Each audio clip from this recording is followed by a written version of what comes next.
freak. Terrorizes. Wait till they get a load of me. Every punk in this town is scared stiff. Hey, who is this guy? What are they seeing up there?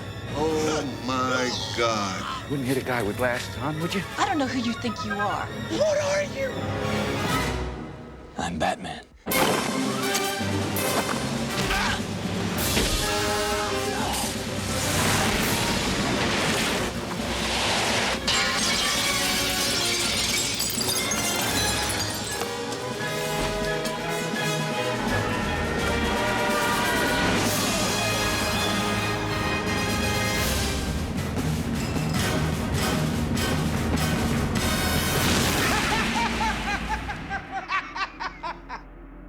Somebody tell me what kind of a world we live in where a man dressed up as a bat gets all of my press.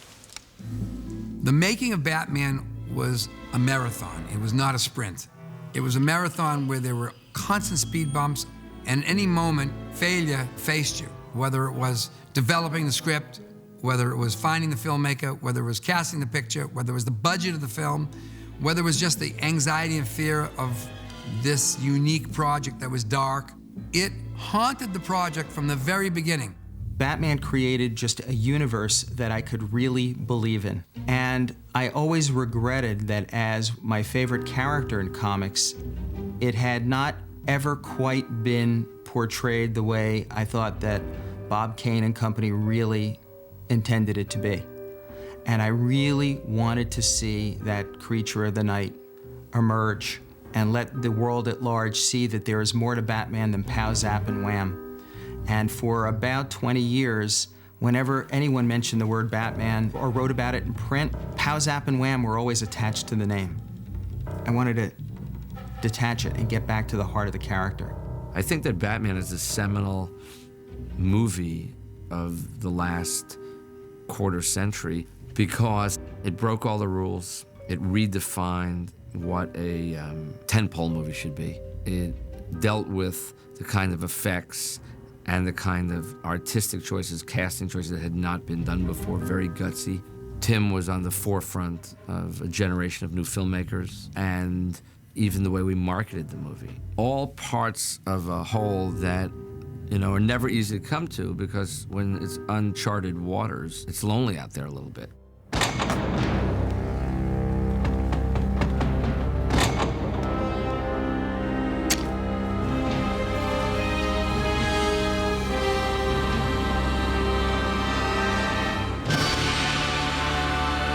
In the early 1970s at Indiana, they had an experimental curriculum department at the College of Arts and Sciences.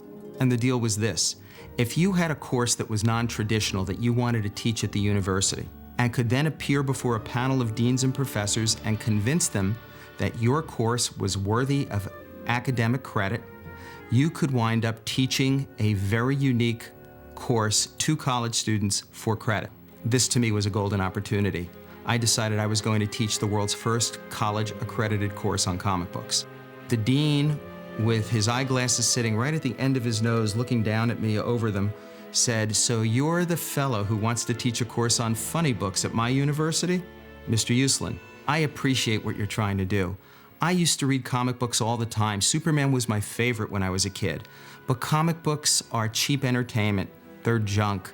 You can't convince me that they're modern-day folklore or contemporary mythology." And I looked at him and I said, "Are you familiar with the story of Moses?" He said, "Yes." I said, "Could you summarize for me the story of Moses?" He then said, "All right, Hebrew couple had a son, firstborn. The firstborn were being killed, so they put their infant son in a little wicker basket and sent him down the River Nile. And he was later discovered by an Egyptian family who raised him as their own. And then he grew up, he became this great hero to his people." I said, "That's great. You said you read Superman comics?" He said, "Yeah, I used to read them all the time." I said, "Do you remember the origin of Superman?"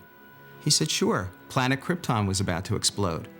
And a scientist and his wife take their infant son and put him in a little rocket ship and send him to the planet Earth, where he's discovered by the Kents, who raise him as their own."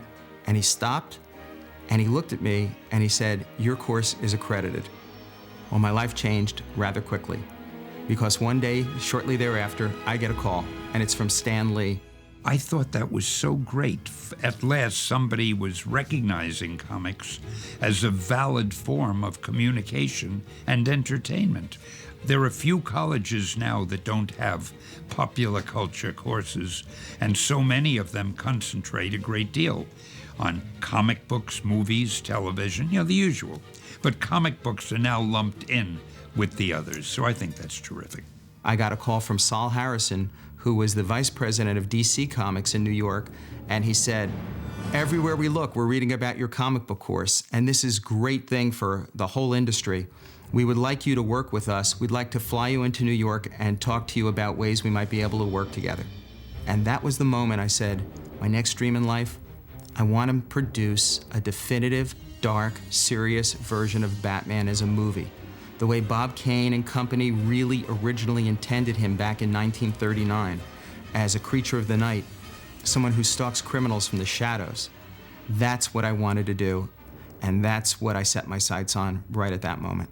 As the fates would have it, I wound up getting a job with United Artists in New York City. It was the only studio based in New York City at the time, and I had the great fortune of meeting Ben Melniker. My son Charles told me that a young lawyer with whom he was working at United Artists said that he would like to talk to me about Batman. I tried to explain to Ben how I thought Batman could really work as a movie, why it was important to do it dark and seriously, that we could really reinvent the whole genre of what is a comic book movie, what is a comic book superhero. I did tell him that I thought his ideas were absolutely electrifying. And the next step, of course, was to make the deal with DC Comics. We did make the deal to secure an option on the motion picture rights, including animation, but excluding television, for Batman and all of the characters in the Batman world. And on October 3rd, 1979, Batfilm Productions, Inc. was formed, the deal was signed, the money was paid, and I thought we were off running to the races. Much to my surprise and chagrin, I was turned down by every single studio in Hollywood. These studio people we approached didn't like the project. And after maybe 5 or 6 or so of rebuffs like that, the thought occurred to me. A person I knew, Peter Guba, and his partner, Neil Bogart, had a company called Casablanca. I put the call in, and I don't think I had more than a 2 to 3 minute conversation with Peter when he said, "Get Michael and come out here right away." I think it was about 3 days later, we were in Los Angeles, pitched the whole thing in person to Peter, and he said, I get it, serious, dark, this is what we're gonna do. Go into our business affairs guy and don't leave here until we have a deal. And about 3 days later, we had our deal, and thus began what would turn out to be a 10-year odyssey to bring Batman to the silver screen. At that time, we were associated with Universal. The property itself was a DC comic, and DC was part of Warner Brothers at that time. And we looked at the project, presented it to Universal as a project to develop, and they passed on it. At that time, Frank Wells was the top mojo at Warner Brothers, and he was eager to get the property back under their wings because he looked at it as an asset that shouldn't be developed or exploited away from the Warner's family, since they owned the legacy of Batman, and it was a cornerstone of the DC comic company. And I remember that his eagerness led us to a deal with Warner Brothers. And I think that was really what started the whole process going. When I came to Warner Brothers in 1980 and Bob Daly came a few months thereafter, they had, of course, at Warner's made Superman. Batman was the next DC hero who everyone felt this is the way to go. I asked to be involved in the development process, and the process, became legend. There's making the movie and getting the movie made. They're two different things. It sounds like, how can that possibly be? Well, it is. They're just completely different, and they actually take different skills. In getting the movie made, Superman played an enormous role, and Dick Donner did a brilliant job with Superman, and it was an enormous success. It was a different kind of picture, and so it provided the momentum and the celebrity and the attention of Warner Brothers and the recognition that they shouldn't let these assets out of their keep. Superman was a kind of a trailblazing movie in the sense it was the first big-budget comic strip that ever made money. Conventional wisdom said that comic strip movies were not going to make money. That first Superman movie was superb, and it brought families in, not just little children.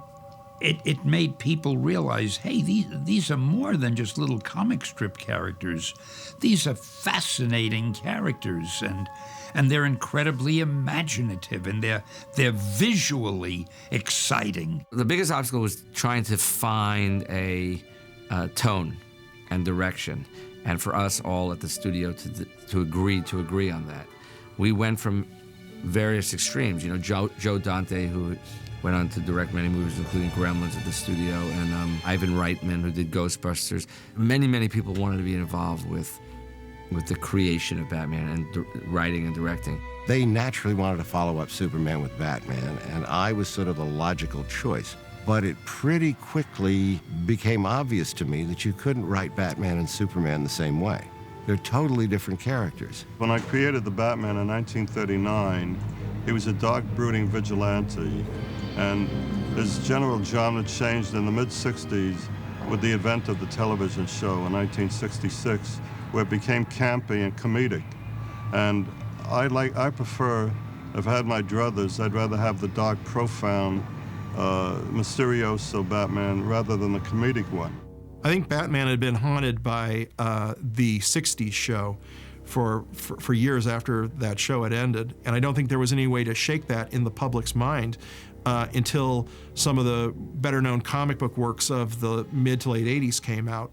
Around the time that Frank Miller's Dark Knight Returns came out in '86, that really charged up Batman's look, and it really redefined the character as a dark, grim, and gritty character. Once movie producers saw that, they said, yes, that's the Batman we want to do. We want to return to the very early, stylish, artistic roots of the character, and that's something that the audience hasn't seen, and it looks nothing like the old mid-60s serial. By and large, the translation from the comic book to film or to television has suffered the more it's gone away from its source material. That is, the campy old TV show of Batman was essentially mocking the source material, but it was much campier than the comic book had ever been. If you look at the most successful superhero movies of recent years, they've been the ones that are truest to the old comic books. It went through so many iterations of screenplays that at some point, the screenplay, and I don't remember whether it was the first year, the third year, it was definitely more like the fifth or sixth year. It was a time when we stopped giving out the comic books, and we stopped really, dealing with the toys, and all the rhetoric kind of like flattened out, and somebody was saying, okay, show me the money, meaning show me the screenplay. I want to see the words on the page. Project had been kicking around for quite a while, and had been at Warner Brothers, and I think they had done a couple of scripts. They had talked about, all kinds of different approaches. They were going to do an Art Deco period Batman. They were going to do a comedy Batman. They were talking at one point, if I'm remembering properly, about Bill Murray as Batman and Eddie Murphy as Robin. In The Hollywood Reporter was a story about Batman may not be made because the script was just rejected by the studio, and if they don't come up with a better script, then they were going to shelve it, and Bob was devastated by that. He prayed for somebody to come along to get Batman back on its feet, and the someone was Tim Burton. Well, I'd been working at Disney, did a couple of short films, Vincent and Frankenweenie, and they're just kind of languishing there at Disney with not really much to do, and this person, Bonnie Leaf, worked at Warner Brothers, saw my short films and was very supportive of me, and actually, kind of helped get me my first movie. It was Pee-wee's Big Adventure. She showed short films to Paul Rubens and the producers of that, and so it was great. It was actually one of the simplest, easiest jobs. I actually had more trouble getting a job in a restaurant than I did getting that job, which was I was very grateful for, because that sort of got me started, and started at Warner Brothers. I had wound up having an overall deal, a writing deal, at Warner's, and my mentor there was an executive named Bonnie Lee. And eventually one day, I met Tim in her office. We got along pretty well. And a couple of weeks later, I was talking to Bonnie, and she said, Tim asked if you'd come over to his office. And I said, sure, I'd be happy to. So I went over to Tim's office, and we sat around and shot the shit for a while. And at the end of the meeting, he says, well, would you be interested in taking a look at this Batman thing? And I said, finally, yes. Yes, I would. If you insist, Tim, I would be willing to take a look at this Batman thing, just as a personal favor to you. I got to working on the script and got to working on the thing with Sam before Beetlejuice was released. I mean, because I actually, didn't quite get the green light until Beetlejuice was released. I think they were sort of waiting to see. I mean, they believed in me, but I think there was that final piece of the puzzle, like, well, did his last movie is it going to make some money, And so once the first weekend, once Beetlejuice opened, it looked like it was going to be a relatively, be okay. That's when we got the green light to do Batman. I mean, I'd been working on it, though, up until that point. Here came along a fellow in Tim Burton who liked the original material and liked the comic material and had a sensibility, because he was a graphic artist. He came out of that milieu.